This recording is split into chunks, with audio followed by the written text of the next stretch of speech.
연일 날이 봄비를 내려주는 건 그런데 아주 칙칙하군요. 그래도 천지에 논물이 좀 가득 차서 농사라도 좀 풍요롭게 할 수 있도록 그랬으면 좋겠습니다.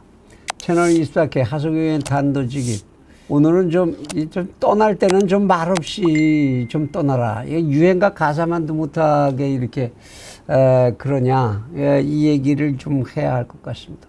공직 생활을 오래 하다가 보면 굉장히 오고 가는 사람들을 여러 번 보게 되죠. 상사들도 그렇고 밑에 사람들도 그렇고 그런 모습들을 보게 되는데 그 모습들이 참 다양합니다. 보면 어떤 양반은 이제 임기 다 돼서 떠날 때가 되고 발령이 곧 날 거다 이러면은 그 전부터 그냥 자기 했던 거 참 헛다문에 서랍 정리까지 하고 차곡차곡 밀린 거 다 해서 그 결제 밀린 거 다들 가져와. 그래서 자기가 결제하고 책임질 거 다 지고 이렇게 하는 사람들이 있는가 하면 그 정반대 사람들도 적지 않게 많죠.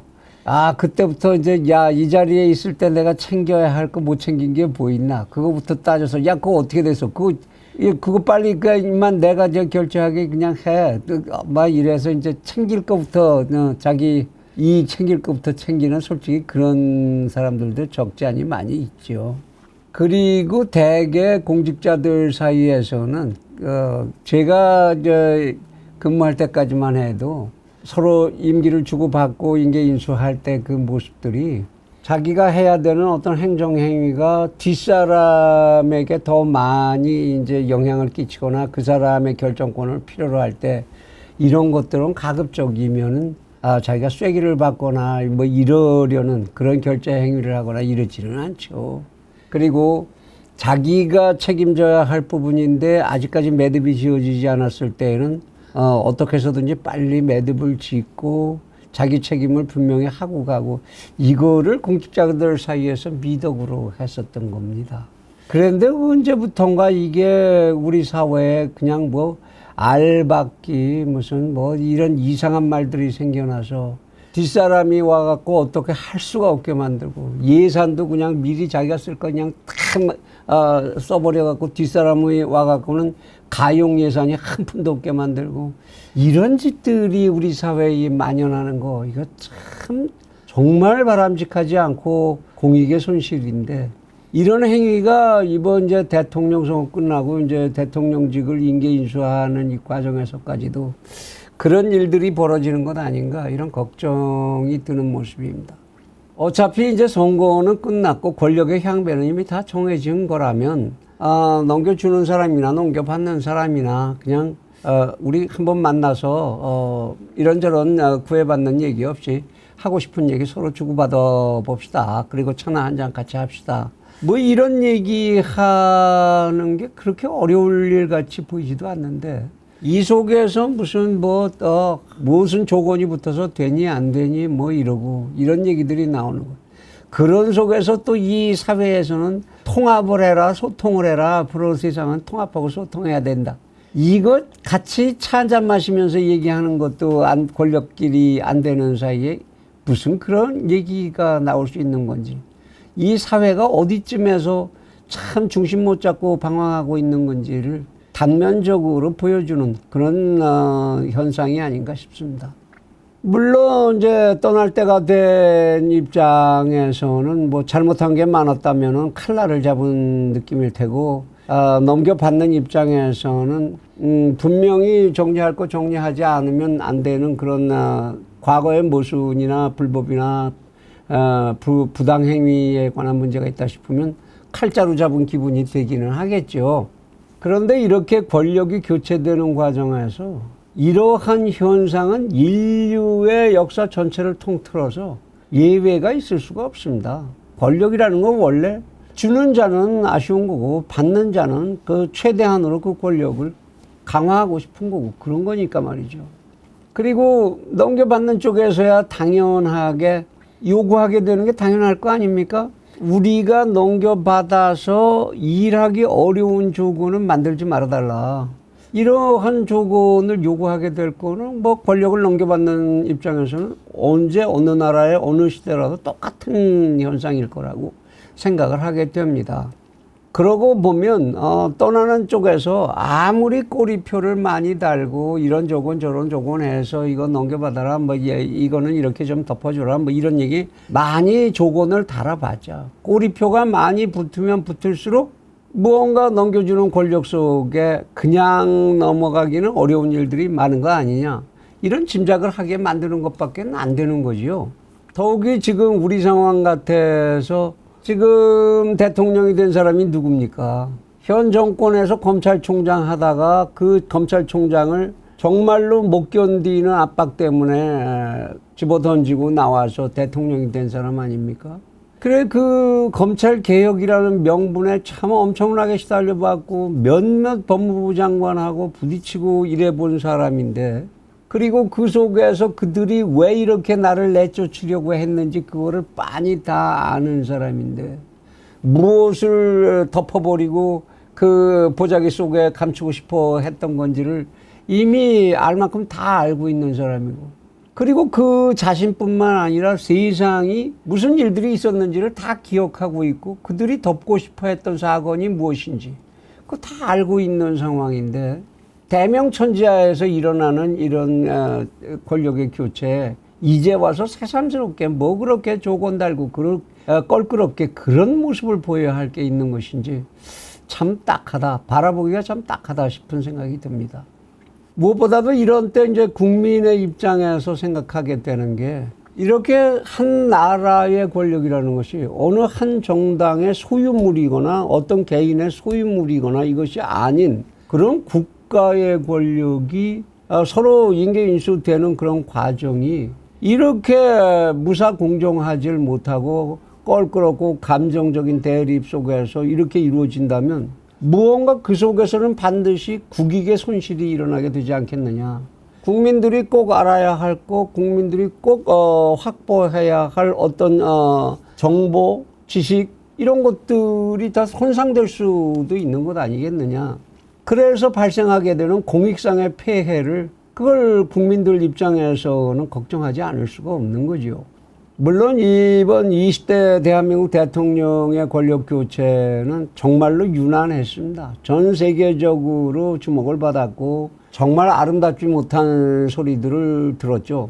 아예 외국의 신문으로부터 역겹다. 이 장면 참 역겨운 장면이다라는 욕설까지 들어가면서 겪어낸 이 대선 아닙니까? 이렇게 국격 떨어지는 이런 판을 만들었던 주인공들이 그 교체 과정마저 이렇게 참 찝찝하게 끌고 간다. 그건 좀 이 나라의 권력을 책임졌던 사람들 급에서 하기에는 너무나도 민망한 일 아니냐. 나중에 어떻게 됐을 값이라도 그걸 넘겨주는 모습이라도 그래도 하여튼 딱 게임이 끝나니까 그렇게 질서정연하게 될 거는 되는구나. 최소한 그런 인격적인 그 바탕은 가진 권력들이고 가진 사람들이구나. 이런 인격의 회복, 그런 모습을 보여주려는 노력은 국민들 앞에 최선을 다해서 보여주는 것이 예의가 아닐지 그런 생각을 하게 됩니다.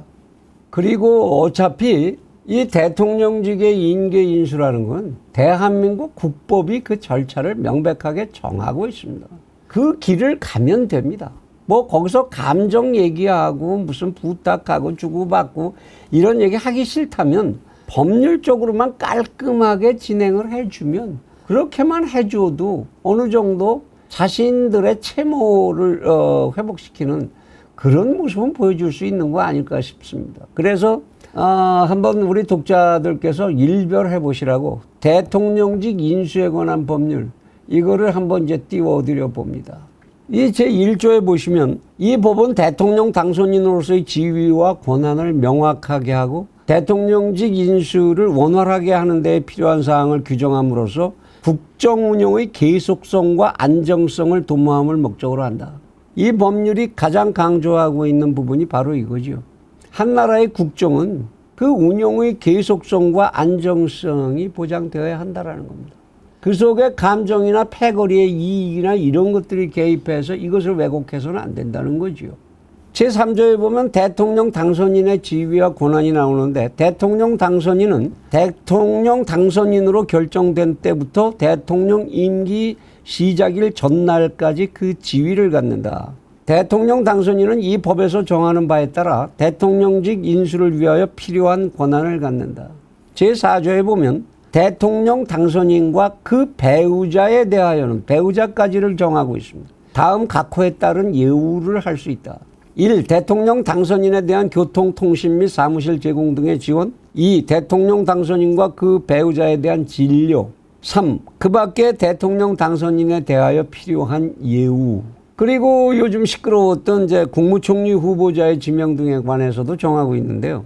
대통령 당선인은 대통령 임기 시작 전에 국회의 인사청문 절차를 거치게 하기 위하여 국무총리 및 국무위원 후보자를 지명할 수 있다. 이 경우 국무위원 후보자에 대하여는 국무총리 후보자의 추천이 있어야 한다. 대통령 당선인은 제1항에 따라 국무총리 및 국무위원 후보자를 지명한 경우에는 국회법 제65조의 2 및 인사청문회법에 따른 인사청문회 실시를 요청하여야 한다. 그러니까 아무리 지금 현재 국무총리를 유임시킨다 할지라도 이러한 법률적 절차를 형식적으로 대충 지나가 버릴 수는 없다라는 거 법에 명백히 정하고 있습니다. 제6조 대통령 당선인을 보좌하여 대통령직 인수와 관련한 업무를 담당하기 위하여 대통령직 인수위원회를 설치하는데요. 위원회는 대통령 임기 시작일 이후 30일의 범위에서 존속한다. 이 인수위원회가 뭐 하는 거냐? 제7조에 이제 정해놨는데요. 1. 정부의 조직, 기능 및 예산 현황의 파악. 2. 새 정부의 정책 기조를 설정하기 위한 준비. 3. 대통령의 취임 행사 등 관련 업무의 준비. 4. 대통령 당선인의 요청에 따른 국무총리 및 국무위원 후보자에 대한 검증. 5. 그 밖에 대통령직 인수에 필요한 사항.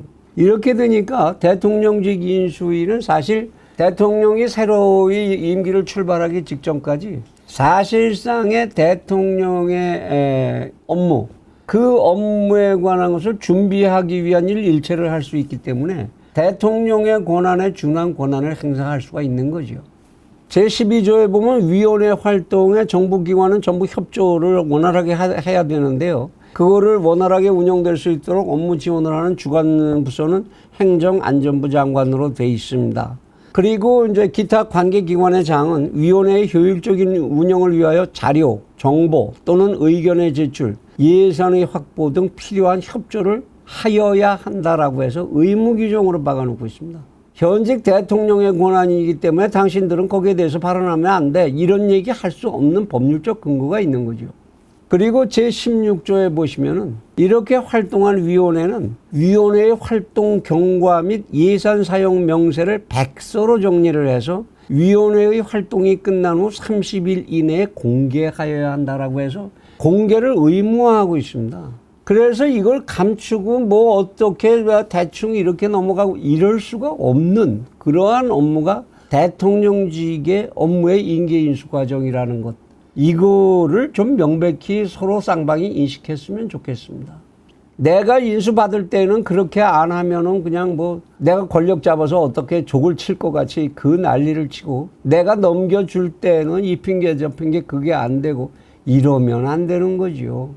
그리고 이렇게 해서 대통령직의 업무 인계 인수가 일어나고 나면 새로운 권력의 출범 이후에 권력을 넘겨준 자와 넘겨받은 자 쌍방의 관계는 오직 대한민국의 헌법과 그리고 대한민국의 헌법 밑에 만들어진 그 각종 법률 그거에 의해서 관계가 정립될 뿐입니다. 그것을 우리는 법치라고 부르죠. 거기에 무슨 사전에 흥정이 있고 뭐가 있고 그럴 수가 있겠습니까? 가리고 덮고 할 수 있는 그런 게 아니죠. 최근에 나온 대한민국 대법원의 판결입니다. 대한민국이 최근에 문재인은 간첩이다 라고 이제 광화문에서 소리를 질렀던 정광훈 목사에게 무죄를 선고를 했죠. 대한민국은 아직도 이렇게 법치를 할 가능성이 살아있는 나라입니다. 대한민국이 5년 동안 엄청나게 해체됐다 할지라도 이제부터 법치를 다시 세우고 살려낼 수 있는 그러한 동력까지를 잃어버린 그런 나라는 아닙니다. 그러면 쌍방이 그 법치에 충실히 복종해주고 그것을 살려서 그로부터 대한민국의 국익을 만들어내려는 자세, 그것을 지금 진행되고 있는 인계인수 과정에서 국민들 앞에 명명백백하게 보여줄 수 있기를 빕니다.